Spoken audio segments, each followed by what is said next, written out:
यवतमाळ जिल्ह्यातील नवीन घडामोडी पाहण्यासाठी आजच आमचा MH29 मीडिया या चॅनलला यूट्यूबवर सबस्क्राईब करा आणि बेल आयकॉनला प्रेस करा। MH29 मीडिया, बातमी आपल्या गावाची। देऊरवाडी लोण बेहेड पंचायत समिती गणात राजकीय हालचालींना वेग। उज्ज्वला नारायण कुडमते यांची निवडणूक रिंगणात उतरण्याची जोरदार तयारी।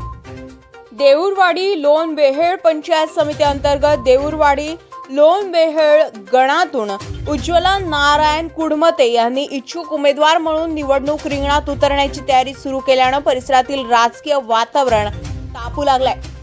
त्या व्यंकटेश मडपाची यांच्या आत्या असून त्यांच्या पाठीशी अनुभवी नेतृत्वासह युवकांची भक्कम ताकद उभी राहिली आहे।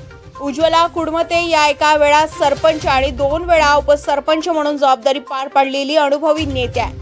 ग्राम विकास, पाणी पुरवठा अंतर्गत रस्ते, महिला सक्षमीकरण तसेच विविध सामाजिक प्रश्नांवर त्यांनी नेहमीच ठाम आणि प्रभावी भूमिका घेतली आहे। त्यांच्या कार्यकाळात झालेल्या कामामुळे सर्वसामान्य नागरिकांमध्ये त्यांच्याबद्दल विश्वास निर्माण झाला। विशेष म्हणजे व्यंकटेश मडपाची यांच्या नेतृत्वाखाली मोठ्या प्रमाणात युवा कार्यकर्त्यांचा पाठिंबा कुडमते यांना मिळत आहे। युवकांचा उत्साह, गावगातील सक्रिय संपर्क आणि संघटन शक्ती यामुळे प्रचाराला वेग येत असून अनुभव आणि युवा ताकद यांचा संगम या निवडणुकीत निर्णायक ठरण्याची शक्यता वर्तवली जाते। अनुभव, विश्वास आणि सर्वसमावेशक विकास या मुद्द्यांवर निवडणूक लढवण्याचा त्यांचा निर्धार असून त्यांच्या तयारीमुळे विरोधी गोटातही हालचालांना वेग आलाय। त्यामुळे देऊरवाडा लोण बेहेड पंचायत समिती गणातील ही निवडणूक अत्यंत चुरशीची ठरणार असल्याचं राजकीय जाणकार सांगत आहे। आता मतदार राजा कोणाच्या बाजूने कौल देतो याकडे संपूर्ण परिसराचं लक्ष लागलंय। MH29 मीडियासाठी इरफान रजा, प्रशिक्षण, आर्णी।